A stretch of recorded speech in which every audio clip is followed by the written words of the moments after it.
আসসালামু আলাইকুম দর্শক। ভয় ছিল যে ৬ জন সমন্বয়ককে ডিবি অফিসে আটকে রাখা হয়েছিল এবং নির্যাতন করা হয়েছিল। তারা সাহস ধরে রাখতে পারবেন কিনা একটু ভাবছিলাম যে পরিবারের কাছে যখন নাকি তাদেরকে ফেরত দেওয়া হয়েছে তখন তাদের মানসিক অবস্থাটা কি। না দর্শক, বেশি সময় অপেক্ষা করতে হয়নি। সার্জিস আলম এই ৬ সমন্বয়কের একজন। তিনি তার ফেসবুক পোস্টে ঠিকই সাহসী বক্তব্য দিয়ে সামনে এসেছেন। আবারও বলছেন যে দেশের পুরো তরুণ প্রজন্মকে আটকে রাখবেন কিভাবে। খুব গুরুত্বপূর্ণ কথা। দেখেন, এই ৬ জন সমন্বয়ক ডিবি হেফাজতে থাকার পর তাদেরকে খাওয়ানো দাওয়ানো অপদস্থ করা, তাদেরকে দিয়ে প্রত্যাহার করার ঘোষণা দেওয়াতে পেরেছে হারুন, ডিবির হারুন, কিন্তু সে নিজেও টিকতে পারেনি, তাকে বদলি হয়ে যেতে হয়েছে। কিন্তু এই ঘটনার পর কিন্তু এই তরুণরা, এই ৬ সমন্বয়ক, তারা কিন্তু দমে যাননি এবং তারা ঠিকই বলছেন যে দেশের পুরো সব প্রজন্মকে আটকে রাখবেন কি করে। মানে আমাদেরকে না হয় আটকে রাখলেন, পুরো প্রজন্মকে আটকে রাখবেন কি করে। কেননা এটা কোনো ব্যক্তি, একজন সার্জিস আলম বা নাহিদ ইসলাম, এটা তাদের সংগ্রাম না, এটা পুরো তরুণ প্রজন্মের সংগ্রাম, আন্দোলন। সে কথাটাই তিনি বলছেন। ৬ দিন ডিবি হেফাজতে ৬ জনকে আটকে রাখা যায়, কিন্তু বাংলাদেশের পুরো প্রজন্মকে আটকে রাখবেন কিভাবে।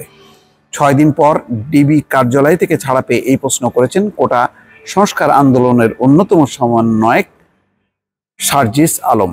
তিনি বলেছেন, যতদিন গণগ্রেপ্তার, জুলুম ও নির্যাতন চলবে ততদিন শিক্ষার্থীদেরও আন্দোলন চলবে। বৃহস্পতিবার বেলা ১:৩০টার দিকে ডিবি কার্যালয় থেকে ছাড়া পান সার্জিস সহ আন্দোলনের ৬ সমন্বয়ক। এরপর বিকেল ৫:৩০টার দিকে নিজের ফেসবুক পেজে সার্জিস ওই পোস্ট দেন। জানতে চাইলে সার্জিস আলম ফেসবুক পোস্টে দেওয়া ওই পোস্টটি তার নিজের নিশ্চিত করে বলেন, পোস্টটি দেওয়ার ঘন্টাখানেক পর আমার ফেসবুক অ্যাকাউন্ট উধাও হয়ে গেছে, অ্যাকাউন্ট দেখা যাচ্ছে না, সেটি ফিরে পাওয়ার চেষ্টা চলছে। ফেসবুক পোস্টে তিনি লিখেছেন, যতদিন না এই বাংলাদেশ আন্দোলনকারীদের নিরাপদ আশ্রয়স্থল হয়ে উঠছে, গণগ্রেপ্তার, জুলুম, নির্যাতন বন্ধ হচ্ছে, ততদিন এই লড়াই চলবে। সার্জিস আরও লেখেন, কথা দিয়েছিলেন আন্দোলনকারী শিক্ষার্থীদের থেকে কাউকে গ্রেপ্তার করবেন না, মামলা দিয়ে হয়রানি করবেন না, আপনারা কথা রাখেননি। আপনারা আমার বিশ্ববিদ্যালয়ের শিক্ষকদের উপর আঘাত করেছেন, সারা দেশের আমার স্কুল কলেজের ভাই বোনদের উপর লাঠিপেটা করেছেন, যাকে ইচ্ছা তাকে জেলে পাঠিয়েছেন, আন্দোলনকারীকে খুঁজে পেলে বাসা থেকে ভাইকে তুলে নিয়েছেন, খুঁজে না পেয়ে আন্দোলনকারী কাউকে, বাবাকে হুমকি দিয়েছেন। মাসরুর তার উদাহরণ। সার্জিস আরও লেখেন, যারা একটিবারের জন্য এই আন্দোলনে এসেছে তারা শান্তিতে ঘুমাতে পারে না, গ্রেপ্তারের ভয় থাকে। এমন অনেকে আছে যাদের পরিবার এখনো তাদের খোঁজ পায়নি। এমন তো হওয়া উচিত ছিল না। কোথায় মহাখালীর সেতু ভবন আর কোথায় জাহাঙ্গীরনগর বিশ্ববিদ্যালয়, অথচ আপনারা জাহাঙ্গীরনগর বিশ্ববিদ্যালয়ের সমন্বয়ক আরিফ সোহেলকে মহাখালীর সেতু ভবনে হামলার জন্য গ্রেপ্তার করে রিমান্ডে নিলেন। সঙ্গে আছে আসিফ মাহতাব স্যার, মাসুর সহ আন্দোলনে অংশগ্রহণকারী অসংখ্য শিক্ষার্থী।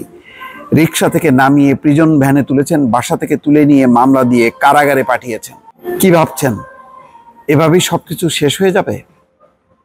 প্রশ্ন তুলে সার্জিস আরও লেখেন, ৬ দিনের ডিবি হেফাজত দিয়ে ৬ জনকে আটকে রাখা যায়, কিন্তু এই বাংলাদেশের পুরো তরুণ প্রজন্মকে কিভাবে আটকে রাখবেন? দুর্নীতি, লুটপাট, অর্থ পাচার, ক্ষমতার অপব্যবহার করে যে ক্ষোভ সৃষ্টি করেছেন প্রতিনিয়ত, সেগুলো কিভাবে নিবৃত করবেন? সার্জিস আরও লিখেছেন, পুলিশ ভাইদের উদ্দেশ্যে একটা কথা বলি, এদেশের মানুষের ক্ষোভ আপনাদের উপর নয়, পুলিশের উপর নয়, এই ক্ষোভ আপনার গায়ের ওই পোশাকটার উপর, যে পোশাকটাকে ইউজ করে বছরের পর বছর আপনাদের দিয়ে এই দেশের অসংখ্য মানুষকে দমন পীড়ন করা হয়েছে, অত্যাচার নির্যাতন করা হয়েছে, জেল আর আদালতের প্রাঙ্গণে চক্কর কাটানো হয়েছে এই পোশাকটার উপর। এই পোশাক ছেড়ে আসুন আমাদের সঙ্গে, বুকে টেনে নেব। সার্জিস যুক্তি করেন, পরিশেষে এটুকু বলতে চাই, এই পথ যেহেতু সত্যের পথ, ন্যায়ের পথ, তাই যে কোনো কিছু মোকাবেলা করতে আমরা বিন্দুমাত্র বিচলিত নই। যতদিন না বাংলাদেশ আন্দোলনকারীদের নিরাপদ আশ্রয়স্থল হয়ে উঠছে, ততদিন এই লড়াই চলবে। দর্শক, বুঝতেই পারছেন এক সার্জিস আলমের এই প্রতিজ্ঞা যদি থাকে এবং এত ম্যাচিউর বক্তব্য যদি থাকে, তাহলে বাকি সমন্বয়ক তারা কি হেরে যাবেন? আমার বিশ্বাস তারা হারবেন না। ভালো থাকবেন। আল্লাহ হাফেজ।